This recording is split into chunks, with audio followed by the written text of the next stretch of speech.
In my college town, there's this train. When I was filming interviews in undergrad, my crew and I always had to be cautious of the train horn.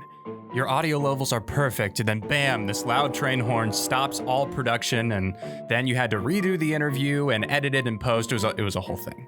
Anyway, I guess you could say someone with an allergy interacting with an allergen is kind of the same way. One moment, you're operating at peak efficiency, and then bam, anaphylaxis throws everything out of whack. Today, we discuss how allergens interact with the body. All this and more on this episode of The Awesome Factor. Hey everybody, and welcome back to The Awesome Factor. This week, I wanted to talk about anaphylaxis. According to the American Academy of Allergy, Asthma, and Immunology, anaphylaxis is a serious, life-threatening allergic reaction. If you're allergic to a substance, your immune system overreacts to this allergen by releasing chemicals that cause allergy symptoms. Typically, these bothersome symptoms occur only in one location of the body. However, some people are susceptible to a much more serious anaphylactic reaction. This reaction typically affects more than one part of the body at the same time. I think a lot of times when we talk about allergic reactions, we think, okay, somebody's going to get a rash, maybe they're going to start sweating, maybe they get some hives. I mean, it's nothing truly life-threatening, but sometimes it is. So today we're going to be talking about exactly what anaphylaxis is, how to identify it, and ways to stop it or prevent it. To understand anaphylaxis, we first need to talk about what an allergic reaction is. Allergic reactions begin in your immune system. Your immune system controls how your body defends itself. You develop an allergy when your immune system identifies a substance as an invader or allergen. The body develops antigens against the substance.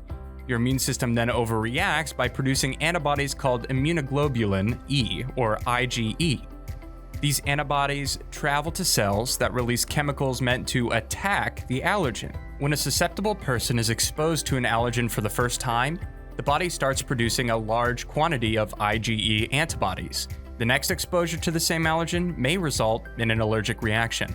The severity of those reactions increase with repeated exposure. So, an allergic reaction is just an overactive immune response. Your body takes a substance that isn't necessarily harmful, and it treats it as something that is harmful. And because the way the body works, every single time you ingest or interact with the substance, it's going to have that same response and maybe even increase in severity. Anaphylaxis is the most severe form of this allergic reaction. The main difference between an allergic reaction and anaphylaxis is that the latter involves the respiratory and/or cardiovascular system. Anaphylaxis causes that immune system to release a flood of chemicals that can cause you to go into shock, blood pressure dropping suddenly, airways narrowing. Signs and symptoms include a rapid weak pulse, a skin rash, and nausea and vomiting. Now here's the scary thing. Anaphylaxis can occur within seconds or minutes of exposure to something you're allergic to. That's why people that are severely allergic carry an epinephrine shot, or EpiPen. Without immediate treatment, your allergic reaction could be fatal. It's important to be able to identify the symptoms of anaphylaxis with such a short timetable. Pale or red color to the face or body, skin reactions including hives and itching, stomach cramping, low blood pressure, constriction of the airways and a swollen tongue or throat, which can cause wheezing and trouble breathing, a weak and rapid pulse, nausea, vomiting, diarrhea, dizziness, fainting, chest tightness, trouble breathing, cough, and a hoarse voice. Now, those by no means are all of the symptoms, but they are the common ones. When you see these symptoms and you believe somebody's having an allergic reaction, it's really important to take next steps as quick as possible. So, what are some ways to treat and prevent anaphylaxis? The most common way to treat anaphylactic shock is to use an EpiPen. That epinephrine shot stimulates the adrenal glands and increases the rate and force of the heartbeat. And depending on the severity of the allergic reaction, you may need to administer CPR. Medical professionals may even use albuterol, which is a drug that relieves breathing symptoms. Maybe they even have oxygen to help you breathe. Avoiding anaphylaxis can be as easy as not interacting with the allergen. But sometimes, you may not even know an allergen is present. And that's why I wanted to talk a little bit about how we can love others well. That's something that I want the Awesome Factor to kind of focus in on with every episode here on out, is answering the question, how can we love others well? I think loving others well, when talking about anaphylaxis and allergen reaction, means being aware of what allergens can do to other people. You know, I heard a story, and I don't know how true this story is, so take it with a grain of salt.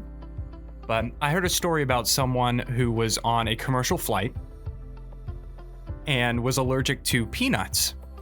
There was another passenger on the flight that opened a bag of peanuts and inadvertently caused the first person to have an allergic reaction. They had to land the plane. The person ended up being okay, but it was a scary moment for all involved. And don't get me wrong, I'm not saying that you having a peanut butter and jelly sandwich at work is going to send someone to the hospital. That's not what I'm saying. This episode is meant to bring awareness to the idea of anaphylaxis, the idea of allergic reaction, and what that kind of means, how that affects another person, so that when you go out in your daily lives, if you see somebody having an allergic reaction or you're inviting some friend over for dinner, you can take the steps to make sure that they have something they can eat and that it's a safe environment. So I think that answers the question. Loving others well when talking about anaphylaxis and allergic reaction means being aware of what allergens can do to the body and taking the initiative to make sure your friends and family have something to eat. Thanks for watching The Awesome Factor. We hope you learned a thing or two. If you liked this episode, hit that like button and hit that subscribe button, ringing that bell to get all notifications on upcoming content. The Awesome Factor is created in collaboration with McYoung Foods, the makers of Awesome Granola. Awesome Granola is allergen-free and is made in a tree nut-free facility right here in the United States. To purchase Awesome Granola, make sure to head on over to Walmart.com or Amazon.com and visit www.awesomegranola.com for more information. Awesome Granola, fuel your freedom. Thanks for listening. I'm Ben Sparrow, and we'll see you next time. Bye-bye.